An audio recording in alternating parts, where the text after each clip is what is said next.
Hello दोस्तों, कैसे हो आप सभी। मैं योगेश आपका साथी। और दोस्तों, हम बात कर रहे थे दिल्ली सल्तनत की। इससे पिछली वीडियो में हमने पढ़ा था अलाउद्दीन खिलजी ने किस प्रकार से इतिहास में शासन किया है और दिल्ली सल्तनत को बचा के रखा है, किस प्रकार का वो क्रूर शासक हुआ था और किस किस प्रकार से उसने अपने चाचा को मार करके गद्दी जो है वो हथिया ली थी। इसके बारे में विस्तार पूर्वक पिछली वीडियोज में चर्चा किया हुआ है।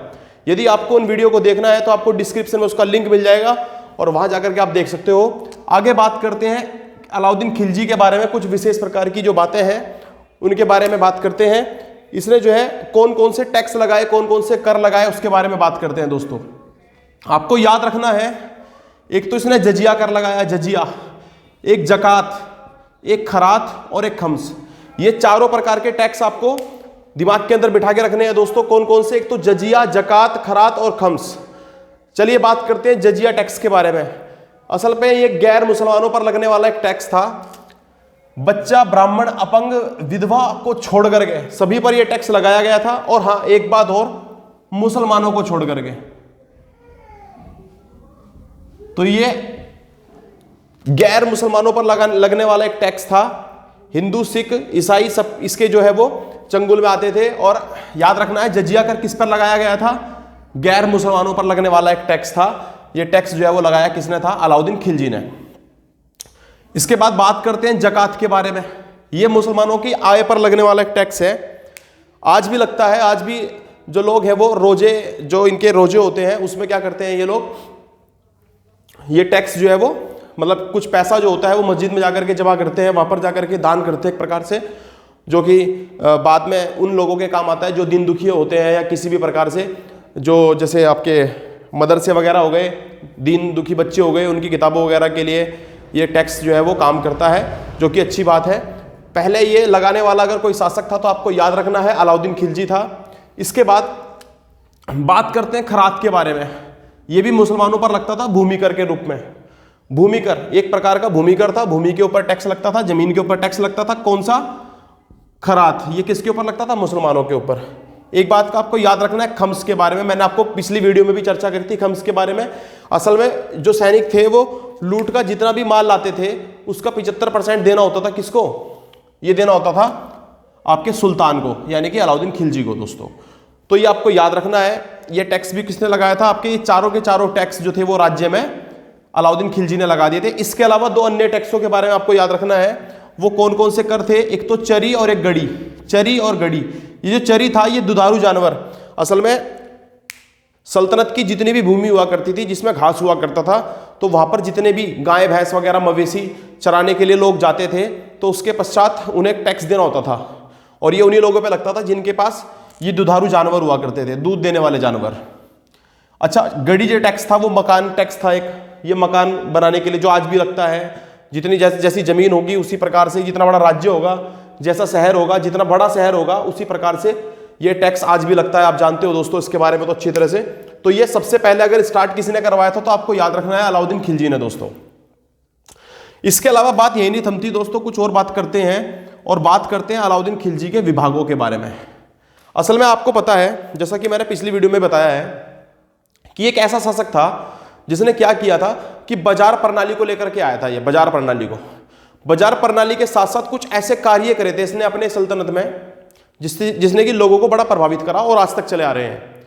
और एक प्रकार से जो है ना, उस टाइम पर ये जो विभाग इसने बनाए थे ये बड़े कारगर साबित हुए। तो वो कौन कौन से थे? जैसे एक तो दीवाने आरिज।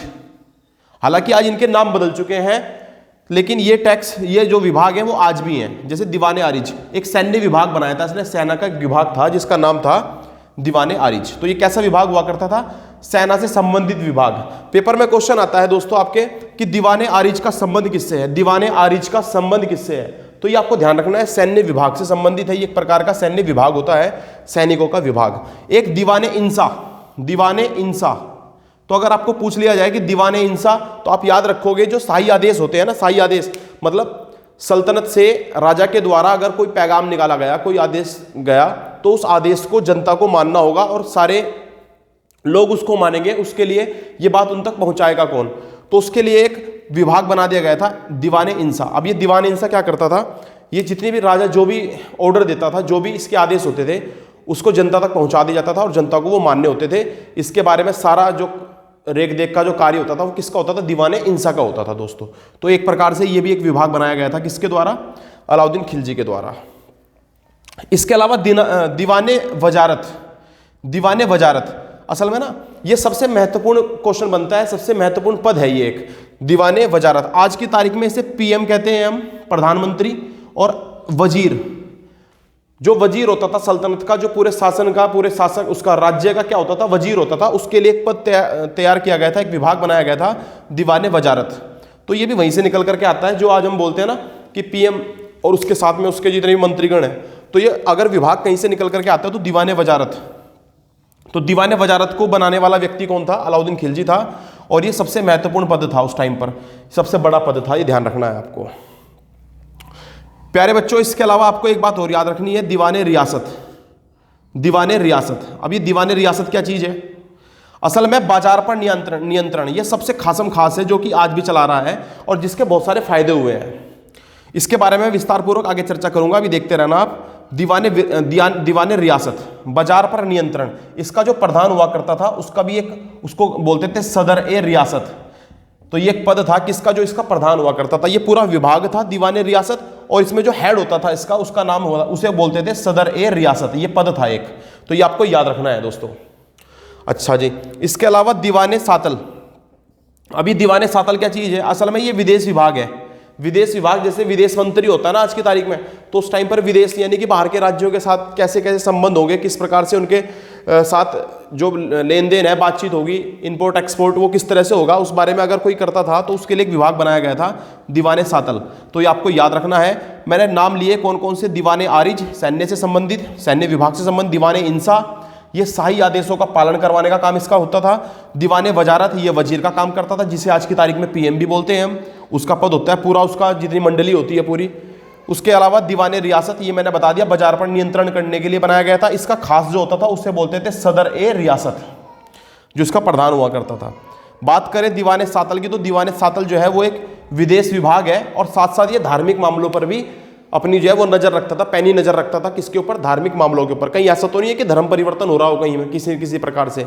असल में ये अलाउद्दीन जो था ना, सबसे बड़ी सेना रखता था, और सबसे बड़ी सेना इसलिए रखता था ताकि आसपास के राज्यों को लूट करके उन पर चढ़ाई करके उन्हें अपने राज्य में शामिल कर ले। तो इसके लिए सबसे ज्यादा जरूरी था इसके कि भाई किसी प्रकार से इस्लाम को जो है ना, इस्लाम को वो बढ़ाया जा सके। तो ये इन चीजों पर ध्यान रखता था कि कहीं ऐसा तो नहीं कि कोई लोग इस्लाम जो है वो हटा करके, इस्लाम को छोड़ करके किसी दूसरे धर्म में परिवर्तित हो रहे हो, कन्वर्ट हो रहे हो। तो इस बात का भी खास ध्यान रखता था कौन?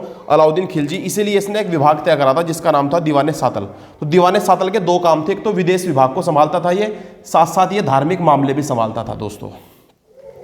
अब बात करते हैं इसकी बाजार प्रणाली की, जिसके बारे में बहुत विस्तार पूर्वक चर्चा होनी चाहिए, और मैं इसके बारे में आपको बताने का प्रयास करता हूं। आप लोगों का ध्यान यहीं पे रखना है और चैनल को छोड़ करके जाना कहीं नहीं है। एक बार अपनी नजरें जो है इससे बना लीजिए, फिर मैं आपको उठने नहीं दूंगा दोस्तों। यहां से ध्यान रखना है कि मूल्य नियंत्रण के लिए बाजार प्रणाली अगर भारत के अंदर कोई व्यक्ति लेके आया था तो कौन था? तो वो था आपका अलाउद्दीन खिलजी। असल में होता ये था दोस्तों, अलाउद्दीन खिलजी से पहले ना जितने भी शासक वगैरह यहां पर आए, चाहे वो कोई भी मोहम्मद गोरी हो या उससे पहले जितने भी थे जो हमारे प्राचीन काल के थे, प्राचीन भारत के थे, उन सभी के समय पर क्या होता था, जो किसान था ना, जब वो खेती करता था, खेती करने के बाद सपोज करो उसने 1 क्विंटल जो है वो गेहूं उगाई, और 1 क्विंटल गेहूं उगाने के बाद जब उसे बेचना होता था, जब वो मान लो उसे बेचना चाहता है, तो बेचने पर उसे व्यापारी को बेचना होता था। और व्यापारी को बेचने के लिए वो क्या करता था, एक जैसे मान लो व्यापारी ने कह दिया भाई बेचनी तो पड़ेगी जी, उसे अपने अनाज को दोबारा उगाना है तो उसके लिए पैसा चाहिएगा। पैसा कहाँ से आएगा? अपने और चीज़ों के लिए, अपनी ज़रूरतों के लिए उसे उस अनाज को बेचना पड़ेगा ही पड़ेगा। तो वो क्या करता था, ऐसी स्थिति में डायरेक्ट व्यापारियों के साथ संबंध कर लेता था। और जब व्यापारी जो थे अपने मनमाने अपना जो उनकी इच्छा हुई कि भाई ठीक है तेरी ये जो गेहूं है मैं 100 रुपये में खरीद लूंगा, 200 रुपये में खरीद लूंगा, अगर एक फिक्स प्राइस कर दिया व्यापारी ने अपने मन मुताबिक, तो वो उसे बेचना पड़ता था। वो बेचता था, उसके पास मजबूरी थी, बोलते ना मरता क्या नहीं करता, तो वही वाली बात थी। ऐसी स्थिति में इसको बेचना पड़ता था। अब ये डायरेक्ट जब बेच देता था तो नुकसान किसको होता था? किसान को ज्यादा नुकसान होता था। अब बाद में व्यापारी अपने पास, उसके पास बड़े बड़े गोदाम हुआ करते थे, तो वो उन्हें रखता था गोदामों में। अब वो खराब नहीं होने की गेहूं या अनाज जो भी है ना, ऐसी स्थिति में व्यापारी के पास तो आराम से पड़ा हुआ है, फिर व्यापारी के पास कोई दूसरा गरीब आएगा उसे बेचेगा, वो तो उसे अपने हिसाब से बेचेगा फिर, यानी कि खरीदेगा भी अपने हिसाब से और बेचेगा भी अपने हिसाब से। इसलिए बड़े व्यापारी तो और ज़्यादा अमीर होते जा रहे थे इससे, लेकिन जो छोटे व्यापारी थे या छोटे किसान थे उन्हें बड़ी दिक्कत आ रही थी। और ऐसी स्थिति में एक शासक आया जिसका नाम था अलाउद्दीन खिलजी। इसने फिक्स कर दिया भाई ऐसा होगा कि भाई इसने मंडी बना दी उसके लिए। देखो इसमें लिखा हुआ है यहाँ पर मंडी, क्या बनाई इसने? मंडी। तो मंडी बना दी। मंडी में होता क्या था कि भाई आप डायरेक्ट व्यापारियों को क्या नहीं कर सकते कि अपनी जो फसल है, छोटे किसान लोग जितने भी हैं वो डायरेक्ट व्यापारी को ना बेचें अपनी फसल, बल्कि उसके लिए क्या होगा, एक जगह होगी, एक स्थान होगा मंडी, वहां पर ला करके बेच लिए जाएंगे, वहां पर खरीद लिया जाएगा। और एक फिक्स करना पड़ेगा आपको खुद, एक उसका जो भाई रेट है वो आप खुद फिक्स करोगे। मान लो आपकी चीज़ है, आपको लगता है कि इसमें अपनी लागत वागत निकाल करके सारा कुछ 100 रुपये आपकी लागत आई है और आप उसे 120 रुपये में बेचना चाह रहे हैं, तो आप उसके ऊपर 120 रुपये लगा दीजिए।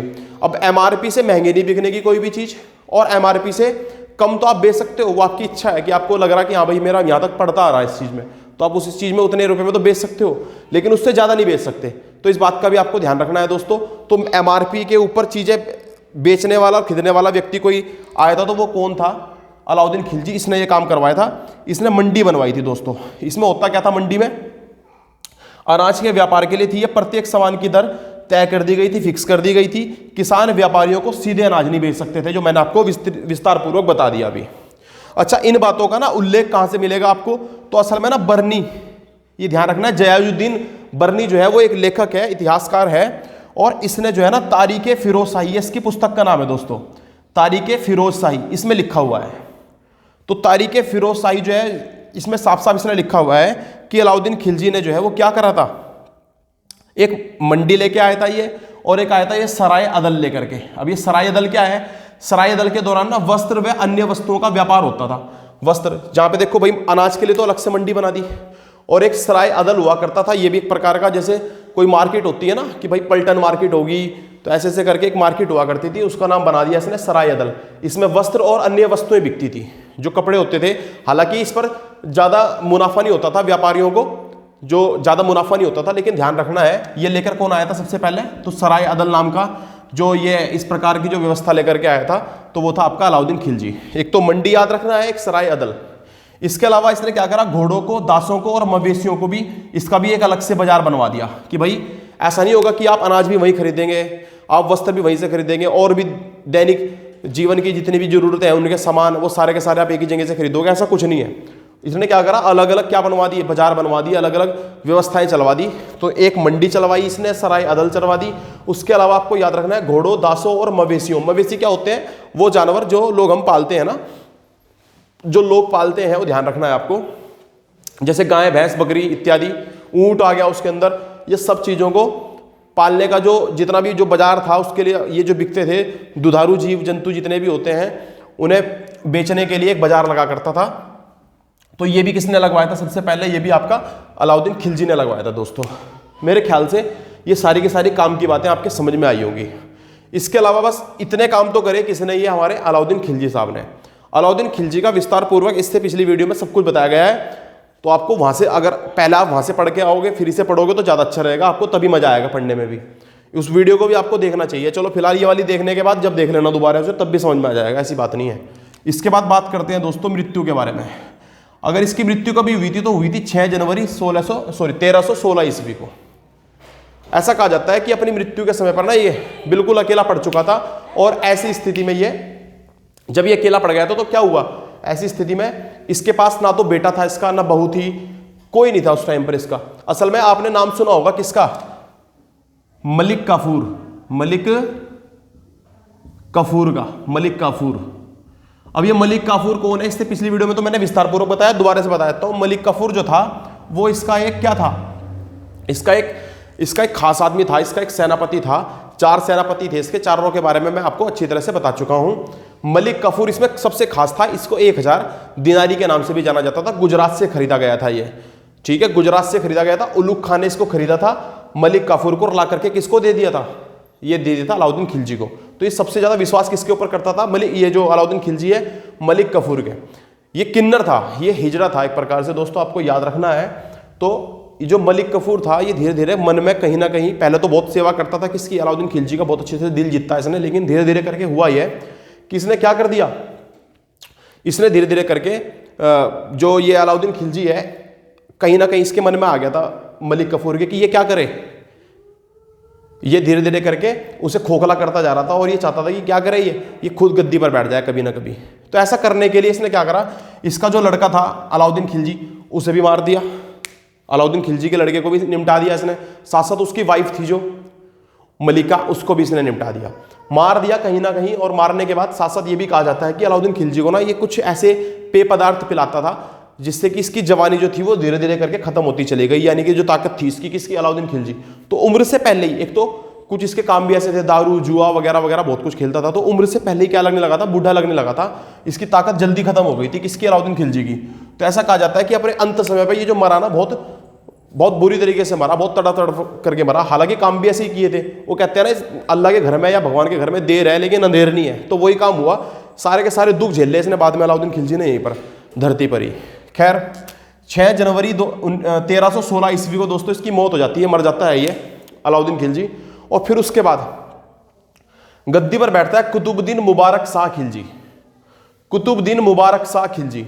अब ये जो कुतुबुद्दीन मुबारक शाह खिलजी है ना, इसका जो मतलब हिसाब किताब है या यूं कह लीजिए रवैया है, वो समझ में नहीं आता दोस्तों। एक अजीब ही तरह का व्यक्ति था ये, इस प्रकार का व्यक्ति था कि ये क्या करता था, कई बार तो जब ये गद्दी पर बैठता था ना, दरबार में आता था तो बिना कपड़ों के ही आता था, वस्त्रहीन बन करके, ठीक है, वस्त्रहीन होकर आ जाता था, या फिर कभी कभी औरतों के कपड़े पहन करके, औरतों महिलाओं के कपड़े पहन करके गद्दी पर बैठ जाता था आकर के।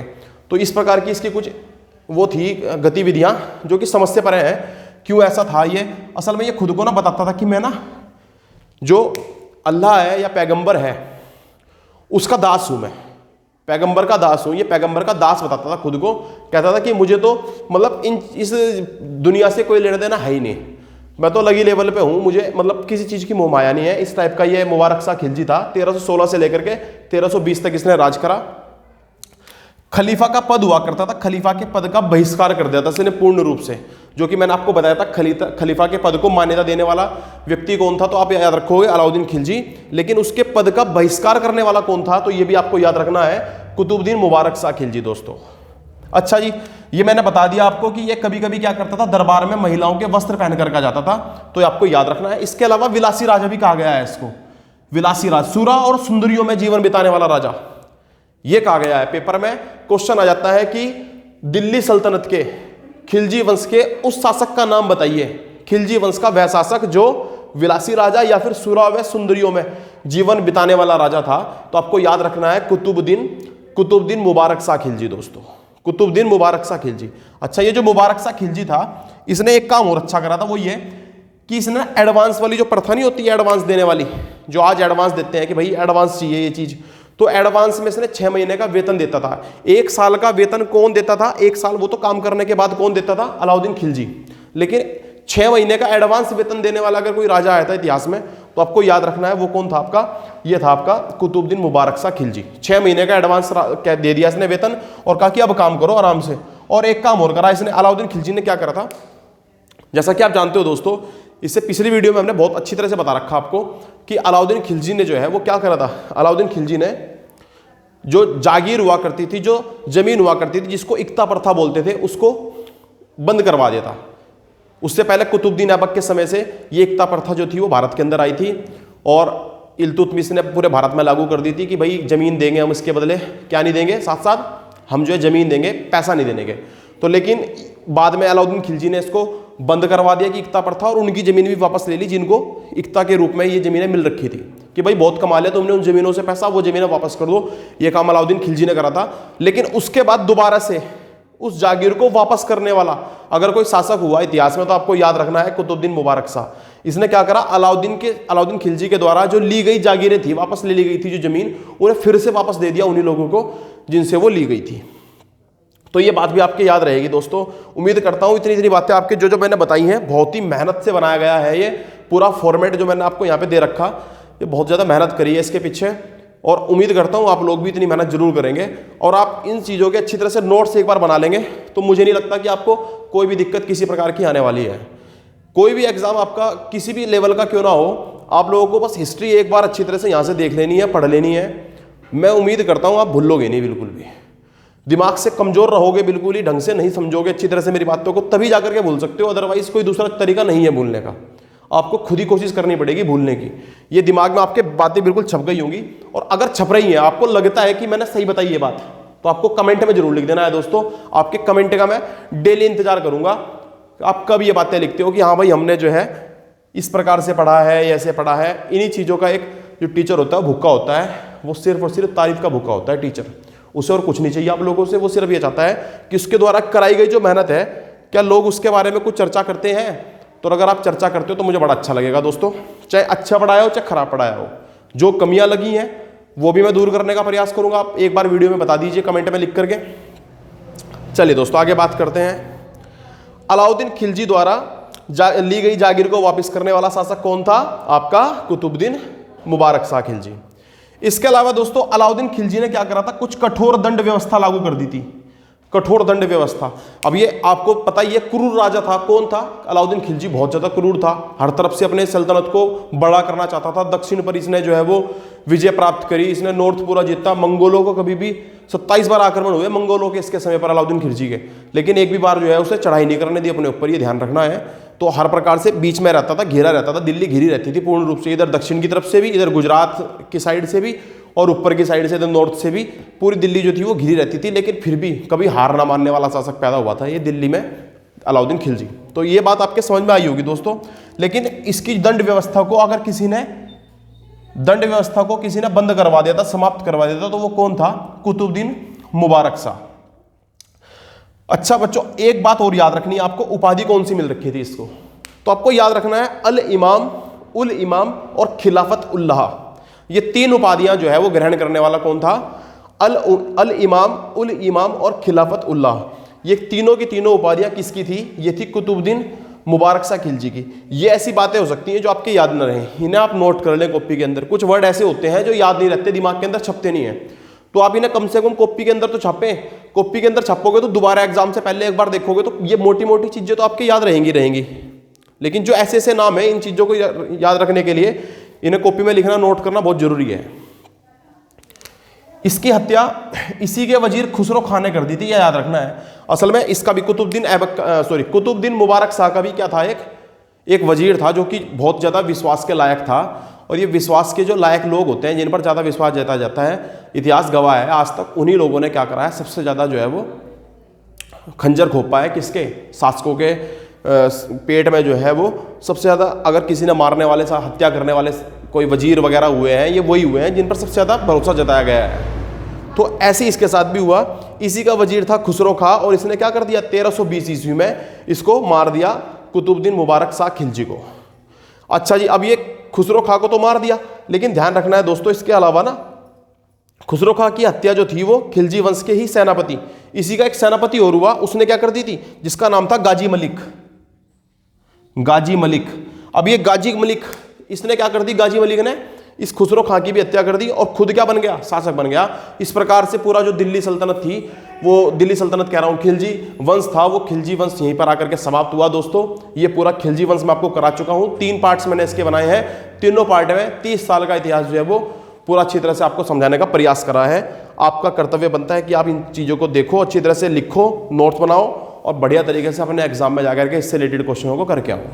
उम्मीद करता हूं आपको अच्छा लगा होगा। अगर आपको अच्छा लगा है तो दोस्तों अगली वीडियो में मिलते हैं। अगली वीडियो कहां से स्टार्ट होगी? गाजी मलिक, जिसने कि तुगलक वंश की स्थापना करी थी, वहां से हम स्टार्ट करेंगे दोस्तों। आज के लिए इतना काफी है। धन्यवाद।